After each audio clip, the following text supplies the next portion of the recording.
देश में जो लोग कब्जा किए हुए बैठे हुए हैं, पूंजीवादी, ब्राह्मणवादी और जो शोषणकारी, जो धर्म की परिभाषा कहते हैं कि धर्म भले के लिए होता है और न्याय के लिए होता है और ईश्वर के यहाँ न्याय वाली बात करते हैं, तो जब यहाँ न्याय नहीं तो धर्म की बात कैसे कर सकते हैं लोग? जो धर्म के नाम पर देश को बहकाते हैं, गुमराह करते हैं, तो धार्मिक रूप से भी वो अन्याय अत्याचार कर रहे हैं।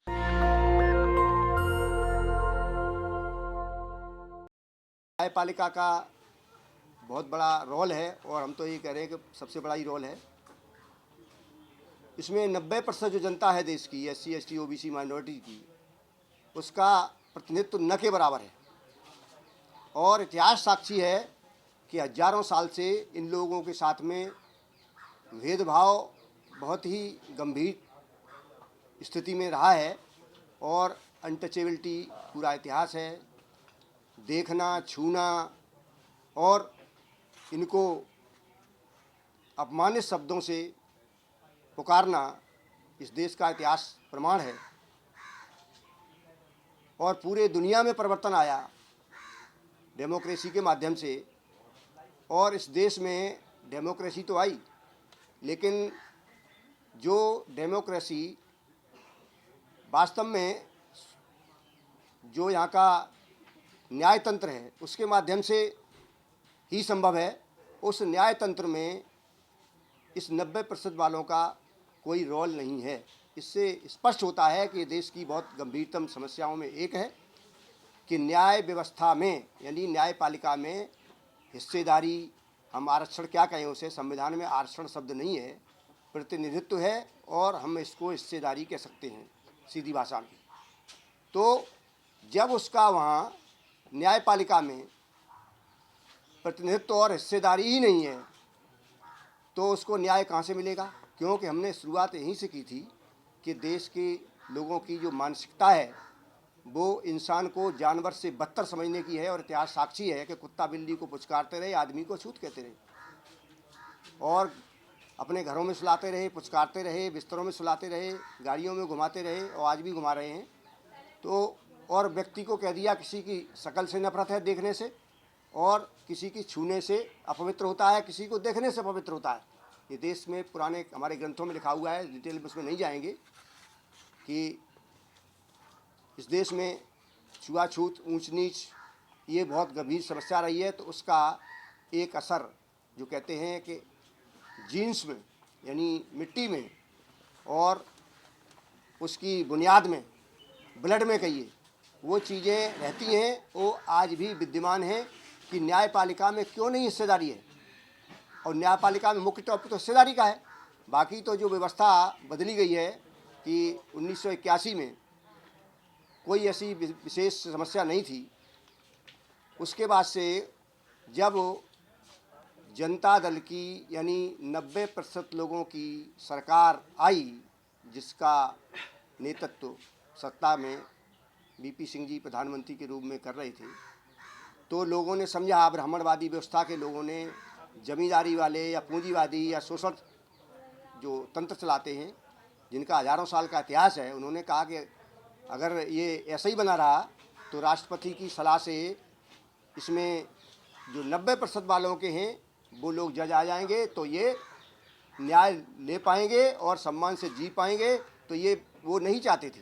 इसलिए 1993 में उन्होंने एक नई व्यवस्था चालू की, और उस नई व्यवस्था में कुल मिला के ये कहिए कि कॉलेजियम सिस्टम तैयार किया गया, और उसमें राष्ट्रपति के द्वारा जो पूरे पावर थे जजों की नियुक्ति में, वो उन्होंने इस पावर को समाप्त करने का पूरा प्रयास किया, और उसको समाप्त किया ही। तो उस पीरियड में उन्होंने आप जो सलाह थी, उस सलाह की जगह बाध्यता कर दी कि जो हमारे न्यायाधीश कहेंगे वो मानना होगा, और न्यायाधीश की राय कंपलसरी है, इस सीधी भाषा में, देहाती भाषा में, जो हमारे गांव के लोग न समझ पाएँ। तो उन्होंने राष्ट्रपति केवल फॉर्मेलिटी के रूप में न्यायाधीश, मुख्य न्यायाधीश से, मतलब सुप्रीम कोर्ट के chief justice of India, supreme court के मुख्य न्यायाधीश से पूछते थे, राय लेते थे तो उनको बाध्यकारी टाइप का बना दिया, उनकी पावर को कम कर दिया और सहमत की जगह एक तरह से उनका यानी अनिवार्य रूप से उनकी सहमति को मानना बाध्य कर दिया। तो ये यहाँ से इस 90% की आबादी के प्रति भी बहुत बड़ा अन्याय अत्याचार। क्योंकि उसमें आज तक की तारीख में इनका प्रतिनिधित्व न के बराबर है। 1, 2, 4% कह सकते, कभी कोई आ गया 90% में से। और यही स्थिति हाई कोर्ट स्तर से है। तो हाई कोर्ट स्तर में भी वही स्थिति है। जब हाई कोर्ट स्तर में स्थिति होगी तो सुप्रीम कोर्ट में आने का कोई प्रश्न ही नहीं होता है। और वहाँ भी जो भी सिलेक्शन होता है कि 10 साल का एडवोकेट जो हाई कोर्ट में प्रैक्टिस कर ले वह सुप्रीम कोर्ट का जज बन सकता है। तो हमारे तमाम सारे 90% वाले 10 नहीं 20 और 30 साल वाले एक से एक एक्सपीरियंस होल्डर, एक से एक इंटेलिजेंट लोग हैं। लेकिन उनको पूरा देश जानता है इस बात को, जो सुप्रीम कोर्ट में जजेस बैठे हुए हैं और एडवोकेट्स बैठे हुए हैं वो 100% वही लोग जो 200-250 कहें, और उसमें से अगर हम शॉर्ट करें तो 40-50 लोग वही सारे लोग हैं जिनके अपने मिलने वाले उनके जो परिवार के और रिश्तेदार लोग हैं, उन्हीं में से जज बनते हैं हाई कोर्ट और सुप्रीम कोर्ट में। और उन्हीं में से जो जजों में से कॉलेजियम में वही लोग आते हैं। और कॉलेजियम में पहले जो 3 का था, 2 जज यानी सुप्रीम कोर्ट के जस्टिस, चीफ जस्टिस, और 2 सीनियर मोस्ट जो सुप्रीम कोर्ट जज, अब उसकी जगह बाद में उन्होंने 5 कर दिए। तो अब राष्ट्रपति का महोदय का उसमें दखलंदाजी, कार्यपालिका की दखलंदाजी या लॉ मिनिस्ट्री की दखलंदाजी इसमें समाप्त कर दी गई है। इसलिए इस न्यायपालिका में सबसे बड़ा जो आज एक मुद्दा है देश के अंदर, उस मुद्दे को पूरे 90% को न्याय पाने के लिए ये देश की जनता को जानना जरूरी है।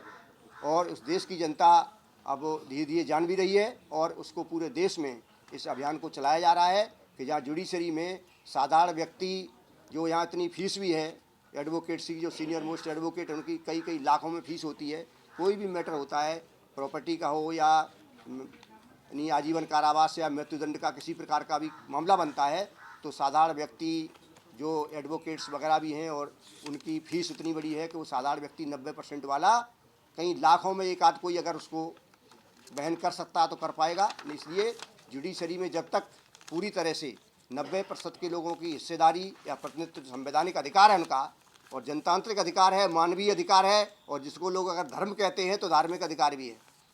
जो धर्म की परिभाषा कहते हैं कि धर्म भले के लिए होता है और न्याय के लिए होता है, और ईश्वर के यहाँ न्याय वाली बात करते हैं। तो जब यहाँ न्याय नहीं तो धर्म की बात कैसे कर सकते हैं लोग जो धर्म के नाम पर देश को बहकाते हैं, गुमराह करते हैं। तो धार्मिक रूप से भी वो अन्याय अत्याचार कर रहे हैं। इसलिए हमारे लोगों को विशेष रूप से इस पर बुद्धिजीवियों, पढ़े लिखे लोगों को सोचना चाहिए। और इस तरह देश तभी तरक्की करेगा, जैसे हमारी एक साथी ने अफर्मेटिव एक्शन का अमेरिका का नाम लिया है, तो उसमें भी ये पूरी तरह लागू है। अभी इंडिया की हमारी देखिए जो जज हैं वहाँ अमेरिका में, उन्होंने जो वहाँ के राष्ट्रपति ट्रंप को, ये इनका नाम जो है ये मोशला उपाध्याय वहाँ की जज हैं, उन्होंने ट्रंप को इलेक्शन में धोखाधड़ी के रूप में, सभी देश में अखबारों में, तो अखबार है मेरे पास ही, उन्होंने वहाँ दंड दिया देश के राष्ट्रपति को, जो सबसे पावरफुल व्यक्ति है उनको भी दंडित किया।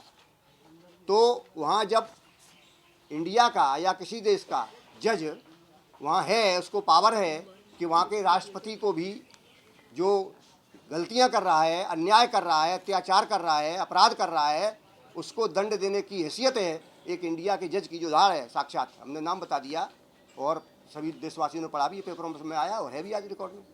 तो देश में ऐसी व्यवस्था क्यों नहीं है कि जब तक ये देश में न्यायपालिका में पूरी तरह से हिस्सेदारी, प्रतिनिधित्व नहीं होगा, तब तक देश के लोग को न्याय नहीं मिलेगा। जब न्याय नहीं मिलेगा तो उनके साथ अन्याय होगा, तो सभी तरह का अन्याय होगा, मानसिक भी अन्याय होगा, राजनीतिक भी अन्याय होगा, आर्थिक भी अन्याय होगा और सामाजिक भी अन्याय होगा। इसलिए इस महत्वपूर्ण मुद्दे पर देश में जो लोग कब्जा किए हुए बैठे हुए हैं, पूंजीवादी, ब्राह्मणवादी और जो शोषणकारी, तो उनको भी सोचना पड़ेगा। देश तभी तरक्की करेगा। अमेरिका का जो एग्जाम्पल दिया है, अन्यथा यहाँ जो बाहर से लोन आ रहा है, यानी आज के 65 साल तक तो आज़ादी के 65 साल में तो 45 लाख करोड़ कर्ज था, और 2014 से अब तक का 2 से 5 लाख करोड़ हो गया है।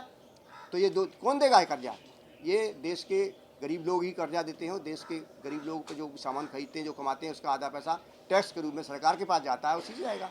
और जो लोग बड़े लोग कहते हैं कि हम टैक्स दे रहे हैं, इनकम टैक्स दे रहे हैं, तमाम टैक्स दे रहे हैं, वो उससे हजारों करोड़ का घोटाला करते हैं। वो कोई टैक्स वैक्स नहीं दे रहा, उनकी आमदनी भी बहुत है।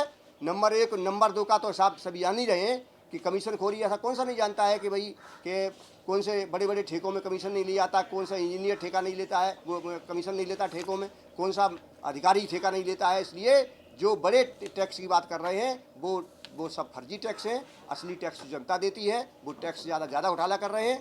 तो इसलिए जब तक देश में न्याय व्यवस्था में पूरा न्याय का रूप नहीं आएगा, तब तक इस देश में कोई भी खुशहाली और शांति भी नहीं रहेगी। इसमें जब अति होती है उसका अंत होता है, ऐसा न हो। इसलिए सभी लोगों की जिम्मेदारी बनती है। जो शोषण कर रहे हैं वो परिवर्तन देश में हुआ है और होके रहेगा, कोई रोक नहीं पाएगा, किसी की ताकत नहीं। इसलिए पहले ही इज्जत और सम्मान के साथ में न्याय की व्यवस्था करें न्यायपालिका में।